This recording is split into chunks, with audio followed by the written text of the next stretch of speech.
You are you, present at this very moment, at this location, entering into the life of Kiwi the dog. Presently, Kiwi the dog is entering into the life of a cherished bird player, Karl. Karl woke up this morning ready to build his experience points and level up.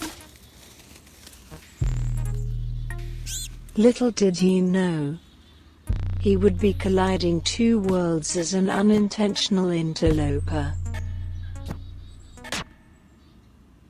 Because Karl is a bird, he does what birds do. What a bird do is fly.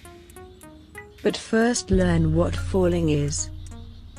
Karl once heard a story about these two young fish swimming along, and they happened to meet an older fish swimming the other way, who nods at them and says, "Morning boys, how's the water?" And the two young fish swim on for a bit, and then eventually one of them looks over at the other and goes, "What the hell is water?"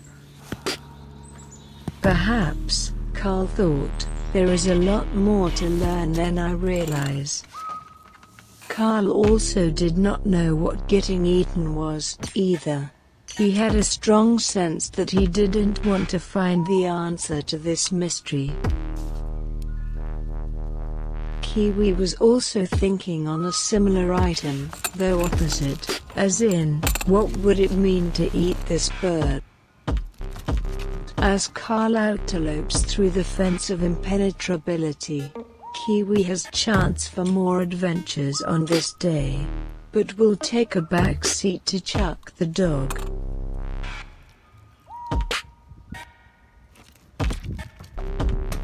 One of peculiar qualities.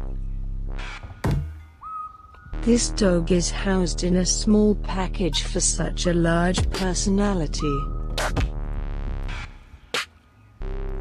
Because of Chuck's overwhelming dogness, he was unable to amalgamate with Karl. The experience of Earth's inhabitants is one of being subservient to something. In Chuck's case, his overlord sided on Karl's continuation. "No matter," says Chuck, "my dog friend. The world contains multitudes, endless answers to my calls. I will chase each one." There is a very important placement for this ball of power. Preferably one that puts it just out of reach, pushing the boundaries of known limits.